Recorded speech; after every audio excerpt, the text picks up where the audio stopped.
বাংলার মানুষকে ভালোবাসা জানাই। এবার ভারতের প্রধানমন্ত্রী নরেন্দ্র মোদী 16 ডিসেম্বর বিজয় দিবসকে ভারতের ঐতিহাসিক বিজয় দাবি করে ফেসবুকে পোস্ট দিয়েছেন। তারপর থেকেই নেটিজেনদের মাঝে দেখা দিয়েছে ব্যাপক প্রতিক্রিয়া।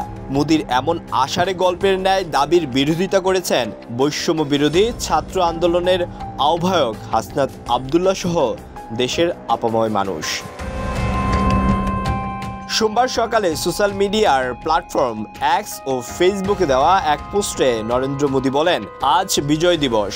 আমরা 1971 সালে ভারতের ঐতিহাসিক বিজয়ে অবদান রাখা সাহসী সৈনিকদের আত্মত্যাগকে সম্মান জানাই।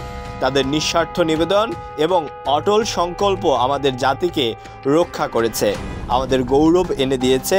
এই দিনে তাদের অসাধারণ বীরত্ব এবং তাদের অদম্য চেতনার প্রতি শ্রদ্ধাঞ্জলি।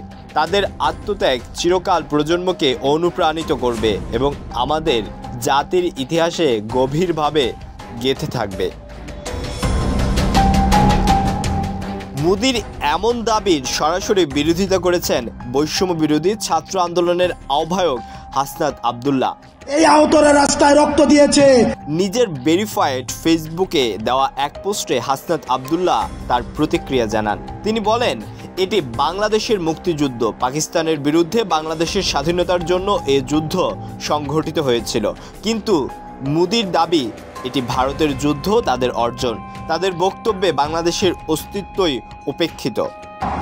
আমরা ভারতকে বলতে চাই, যখন এই স্বাধীনতাকে ভারত নিজেদের অর্জন হিসেবে দাবি করে, তখন আমি একে বাংলাদেশের স্বাধীনতা, সার্বভৌমত্ব এবং অখণ্ডতার প্রতি সরাসরি হুমকি হিসেবে দেখি।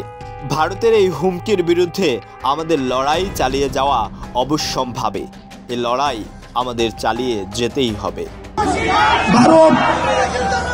ভারতের সাথে আমাদের সম্পর্ক হবে ন্যায্যতার ভিত্তিতে।